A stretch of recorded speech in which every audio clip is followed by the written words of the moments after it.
paano ba natin ma-make sure na nag-earn ng commission yung mga Shopee affiliate links na sinishare natin? So yan yung pag-uusapan natin today.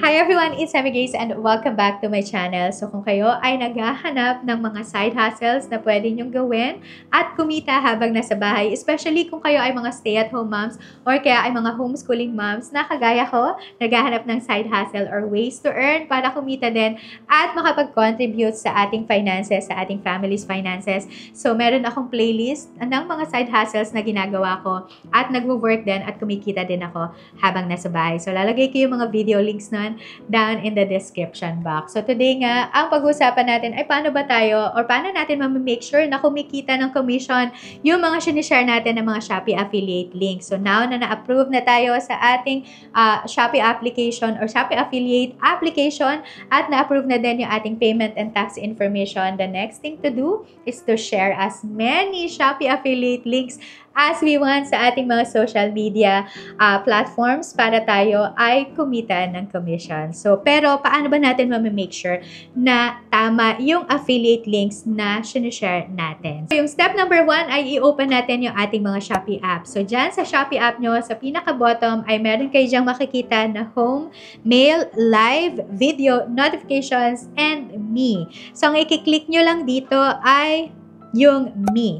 So, makikita nyo dyan yung parang human icon. So, i-click nyo lang yung me dyan and then it will lead you now to this screen. So, dyan sa screen nyo ay makikita nyo yung mga purchases nyo, yung mga mega pamasko sale, my wallet, financial services, and then more activities. So, dyan sa more activities ay meron kayo makikita dyan na affiliate program. So, i-click nyo lang yung affiliate program and ito yung screen na makikita ninyo. So, makikita nyo dyan yung your performance. So, number of clicks na nangyari, no? Yung number of orders, and then kung magkano yung estimated commission nyo. So, meron kayo dyang makikita na mga iba't ibang klaseng products na merong affiliate or kasama siya sa Shopee affiliate program. So, pwede din kayong mag-search ng products na gusto nyo or ng shops na gusto nyong i-share sa inyong mga social media. Makikita nyo dyan sa search button. So, i-click nyo lang yung search button and then mag-type in lang kayo kung ano yung products na gusto nyong i-share. Pero for me, ang i-share ko dito ay itong adjustable angle footrest for office kasi gusto ko din talaga magkaroon nito.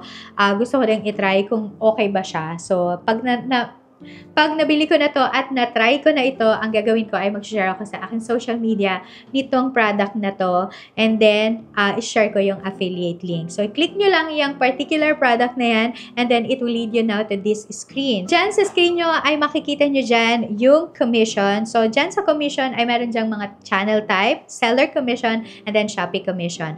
Now, dyan sa channel type ay pwede nyong i-share ito nga sa inyong mga social media and mag-earn kayo ng particular commission or percentage, no? So, ang makikita nyo dyan sa screen nyo ay meron dyan nakalagay na share to earn. So, i-click nyo lang yung share to earn and ito yung makikita nyo na screen. So, meron dyan nakalagay na share with friends and family kasi pwede nyo nang i-share ito right away sa Facebook nyo or kaya sa story nyo. So, pwede nyo na yung i-share. So, pag click natin yung Facebook icon dito ay meron dyan nakalagay na create post. So, pwede nyo nang rekta na ito yung i-share nyo sa inyong Facebook post. And automatically ay nandyan na yung Shopee affiliate link. And then, pwede din naman natin gawin ito na ang i-click natin dito ay yung copy link. So, pag kinopy natin yung link na to, ay mapupunta ito sa ating clipboard. And then, pwede kang pumunta sa iyong mga social media platforms or sa mga social media accounts. Then, ipapaste mo na ngayon yung kinopy mo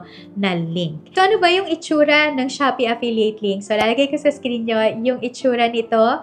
Yan. Ganyan ang itsura ng isang Shopee affiliate link. So, para ma-make sure nyo lang na tama yung sinishare nyo ng mga affiliate links. Ganyan kasimple na mag-share ng ating mga Shopee affiliate links sa ating mga social media accounts. So, I hope na helpful ito sa inyo. So, kung helpful man yung mga ganitong video dito sa aking channel, please give this video a big thumbs up para alam ko lang na gusto nyo mga ganitong content here in this channel. And please don't forget to subscribe also. I-click nyo lang yung subscribe button at i-turn on yung notification bell para hindi nyo na miss out yung mga ganitong content dito sa aking channel. So, thanks so much for joining me and I I hope that I'll see you again on my next one.